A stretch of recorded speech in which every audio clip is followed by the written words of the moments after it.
I stood backstage in the quiet room, my hands resting lightly on the envelope with my name on it. The crowd's hum echoed faintly from a distance, a low buzz of excitement that wasn't just mine to feel.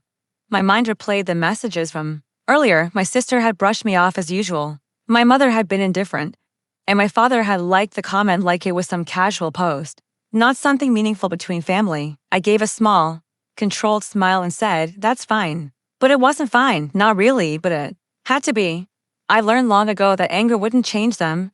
Patience, restraint, and timing were my tools. Those were the ones I knew how to use. As I adjusted my notes and straightened my jacket, I couldn't help but think back on all the quiet, undermining comments that have made me second-guess myself. Invitations ignored, achievements brushed aside. Nothing ever big enough to confront head-on, but it had all added up, each small jab leaving its mark. Tonight wouldn't need words to speak volumes. Every slight would be met with its own consequence. I pictured them back home, sitting around the dinner table, laughing and clinking glasses, wrapped up in their own little world. I could hear their messages again.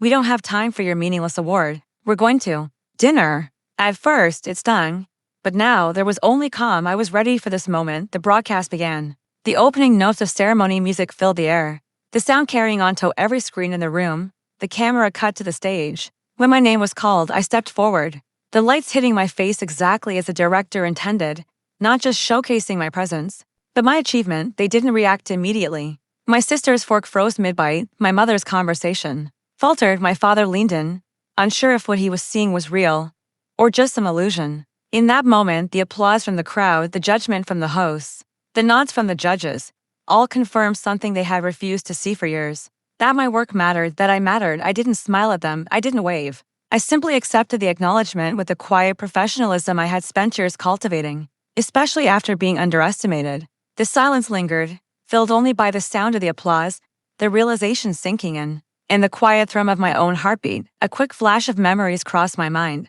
A birthday forgotten, a project dismissed, careless words that undermined my choices. Each of these moments had been a prelude, building to this calm, controlled moment. Slowly, their expressions shifted, first indifference, then confusion, and finally, tentative attention. They had no choice but to reconcile the image of me they dismissed with the reality now glaring back at them on the screen. It was a quiet shift of power, one they hadn't expected. I stayed composed, observing this long overdue moment of change, the shift they couldn't ignore. When the broadcast ended, I stepped off the stage, gathered my notes, and walked away with quiet dignity. No applause waited for me at the dinner table.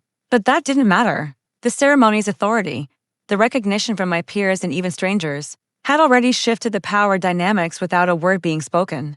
I didn't feel the need to gloat. I didn't demand validation. I simply stood in the truth of what I had accomplished. Later, I thought back on the evening, not with any grand sense of triumph, but with quiet reflection. My family would likely talk about it later, maybe replaying pieces of the night over the coming days. I would keep working, keep living, and keep growing.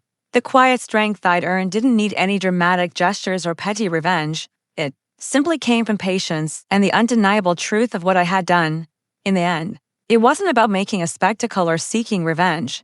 It was about knowing that their indifference couldn't touch the core of who I was. I had been recognized, and that recognition was real. It came from outside of me, from people who saw and understood my worth. It was absolute and undeniable. Their frozen faces were like a mirror, but instead of revealing something new, they only reflected what I already knew. I had waited. The world had seen what they had refused to. And in that moment, that was enough.